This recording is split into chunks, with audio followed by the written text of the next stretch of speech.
How have you been running? Well, I've been running for almost. I mean, off and on, not properly, not professionally, and everything. I've been trying to run for many years now, but I have to say that with my marathons and stuff, yeah, this is my. I've been 2.5 years. 2.5 years. We have a couple of 2-year-old marathon runners also here. Where are I they? like being called 2-year-old, All right. especially at this stage in my life. All right. So my question is, since you just said that the reason you started running was because you thought that you could never run. Okay. So there's one thing called wanting to run, where you start running, you put on your shoes, and then you decide to run 21 kilometers on a Sunday morning. Where does that switch happen? I'll tell you where that switch happens. It's a very interesting question, and it's just something that's so.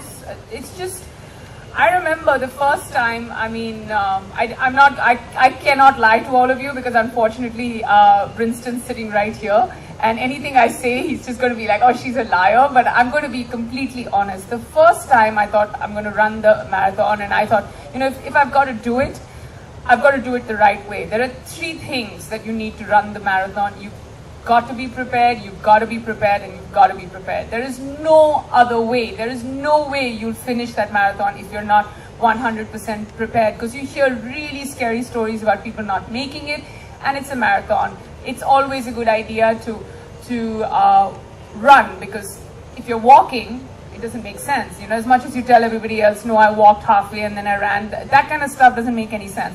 So yeah, I wanted to be able to see if I'm physically ready to run 21.097, to be extremely precise, on that Sunday morning. So I did the right thing. I called, a professional who's sitting right here. I told him I want to run. So he's like, okay. I still remember the first day we were here at Joggers Park. Everybody is familiar with Joggers Park, because I see a lot of you at Joggers Park who are running. Like, I just see your backs more than your fronts, because I'm just like, I see this one also cross and another one cross and another one cross me. So everybody's time is better than mine. So yeah, the first time I ran, it was I ran about 600 meters, and I was out of breath. My feet couldn't move. I was trembling, and that was my 100% best that I could give. And I still remember I did 1.5 rounds of Joggers Park, and I looked at Brinston, and he was just like, I was like, will I ever be able to run this marathon? And he just looked at me, he's like, of course you will. So I think it was his faith over mine, and then he just... I like the fact that he still smiles. And then he'll be like, no, you won't. I mean, his expression doesn't change, so that's funny. But yeah, I did it, and then after those 600 meters, the first time I actually felt like I achieved something. Now, I'm coming from a place where I'm a complete non-runner. I have no running background whatsoever, except that, it was one of those things that I just had to do it. And because it just makes me feel great. It just takes me to this level that it's just hard to explain. Even with your father being from the armed force? I used to swim a lot, and I've been a swimmer and stuff, but I've had no running background, so I'm not familiar with the technique. So after the 600 meters, the first big run that I did with a lot of prep and everything was my first 8 kilometers. And that's when I felt like, wow, I've actually been, terrible time, but I've actually been on my feet for 50 minutes. And from somebody who ran 600 meters to then run 8 kilometers was a great achievement, after which I went on to doing my first double-digit run, which was 10 kilometers. And then I went on to preparing further and further and further with a great group of people around me. And then, of course, you never actually run the 21 kilometers before you run it in the marathon. So I think the longest run, excuse me, that I did was about 18 kilometers. And yeah, I mean, and then it was race week, and then I lost my sleep. How many of you actually lose your sleep one night before the marathon? So see, that's the next question, because most of them race. A lot. There's a lot for first-time runners. There's a lot you need to do. Like I said, you've just got to be prepared. You've got to join a running group. I mean, you can read as many number of manuals and all of that, and nothing can prepare you for race day except just great preparation. So you've got to average by 3 weeks before the marathon, you should be averaging about 35 kilometers a week minimum. I'm no one to talk because I don't have great speed. That's another thing. That's my biggest drawback. And I know that this stage isn't a place where you talk about the things that you're not good at, but I know that my fantastic new shoes the Zoom Elite are going to give me great speed. No endorsements here, but just experience. But you know, like for the first time runners, there's so much you need to be careful about. Starting from your kit, like, you know, do not try out new clothes and new gear one night before, saying, oh, मेरे दोस्त खड़े होंगे वहाँ पे तो मेरे को अच्छा लगना है, मेरी photo खींचेगी तो I have to wear new clothes. No, because those new clothes could be the worst thing. I mean, your speed could go down. To give you another, just to pre-warn you, you just need to like really rest it out in that week. Try and get as much sleep as you can. I didn't sleep for the last 4 days before the marathon. It just, I don't know what it is. You just start losing sleep and you're like, what's going on? Why can't I sleep? And nothing is more important. And then you shut your eyes and you see the finish line and you don't see yourself at the finish line and you're like, will I ever make it? That was the first marathon experience. It was my first marathon experience. You have, it's you know, I'm sure a lot of you have heard it. It's between the bliss and the blisters of running. So it's just a lot that one has to go through. You have to be mentally and physically prepared. You've got to be very careful with your diet. You know, you've got to have food that actually gives you strength and not, you know, your diet just has to be one of a runner, which means you've got to eat enough food that will last you those 21 kilometers, just carbohydrate overloading in the last 1 week. Try not to be too social because that kind of weighs you down. So things like that. But more importantly, I experienced stuff like, you know, breaking my toenails 1 week before the marathon. And then you're like, oh my God, but you've been preparing for 8 months. And then how do you run without toenails? And then that's when you just tape your toes and you just keep going. You have everything from shin splints to you know, random kind of pains that I don't know, like a lot of you must have gone through injuries. Anyone here who's been through many injuries right before the marathon and still run it? Somebody said, yeah. Who is it? Anybody? Just immediately prior to running the race.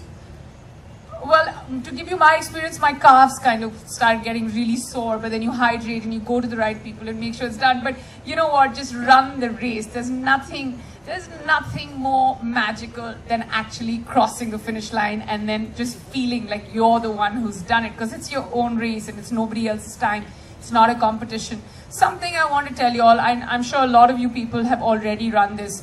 For me, the most magical thing about running the marathon was running on the sea link. It's just absolutely stunning. The sun doesn't come up, you know, it's you know, you have moonshine, which is like, you know, and the water is glistening, and then you have your music, and then even when you don't have music on, you still can hear everyone's breath and those footsteps, and it's just the adrenaline of 12,000 people that actually just keeps taking you forward. And that's something that you know, no amount of dialogue or me sitting here can describe. And for a first-time runner, for me, it was better than being in Disneyland. Being over there, it was just amazing. You were just talking about the ceiling, so that's my next question, because you have participated in 2 of the top 3 races in the country. Of course, the Mumbai half marathon and the Bangalore 10,000. So how was the experience of both the cities? Because weathers are different, and obviously you decided to go run in another city as well. I don't know how people in Bangalore got really fit. I didn't expect them to be so good. They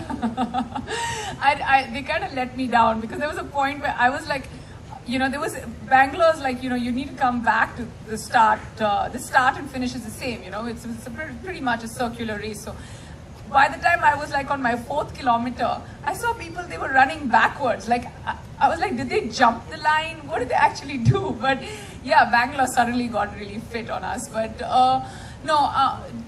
the experience is just, it's not that different. It's like once you're in the race, you're in the zone, you're running your own time in your own method with your own sense of commitment. For me, nothing was different. Just being focused and making sure that I get to the finish line was something that would always worry me. And as usual, even before the Bangalore race, I didn't sleep all night.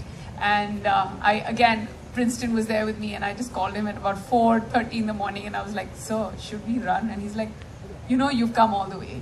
Just run this one. And I was like, oh my God, I don't have a choice now. There comes a point where there's no turning back. So you've prepared to come all this way to run that one race. And then it makes you so nervous that you don't want to run it. But then when you actually run it, and when you cross that finish line, how do I even explain to you? All of you run races here. All of you know what it means to run the finish. What's the first thing you all do? Look at your watches for time? What do all of you do? Stop the time. Yeah. Like, and then all of us are just like, and then even when you know that you're, okay, over here, of course, Nike kind of put us to shame by getting one more mile, and then, you know, Mo Farah's time and how he does it in 5 point some seconds. But we all have our Mo Farah moments, because we all give it our 100% in that last 1 kilometer, in that last 500 meters. And it's just like, even if you're going to die, you just want to make sure that you die running, which is the best part about running a marathon or running any race out there. You know, along with you have to be there at social events, and you have to obviously be there. So obviously you said that you cut out on your friends, and you tell them that you are busy with some other commitment. So time becomes a major pressure thing, right? Because like you said, you've been training for 8 months to run the marathon then. So it's great to see all celebrities doing it. Well, I don't know, you know, when you're running, honestly, no one's really a celebrity. For me, the celebrity is the one who runs, gives it 100%, makes that effort to come out of their house every morning at 5 o'clock, train, give it your 100%. Give up a chunk of your life, because this is what you really want to do. And that's the most important thing. As far as being a celebrity runner or anything, when you're running your 8 kilometers, honestly, there's nobody interested in taking selfies with you at the 14th kilometer. No one's interested in who you are. You're not interested in anyone out there. You just want to make sure you finish the race. But yes, my biggest struggle was being a woman is, you know, there are times you have to wear really high heels. And that shift between high heels to amazing sneakers, to then going from amazing sneakers that you can wear comfortably to going back to high heels, and it's that little torture chamber for your feet, which is just a little unfair. I still remember I was, you know, I had these kinesiology tapes that were like running all the way from my calf to my hamstring, and I had to wear something which would show them off for work. And I was just like, hey, wait a minute, I'm not taking my tapes off because my running is more important. Give me something that covers me up entirely. So, you know, there comes a point in your life that your running kind of just takes over everything else. So you could be back home from a flight. I remember I came back home from a 16-hour flight at 2:30 in the morning, and I was like, you know what, I just want to go for a run.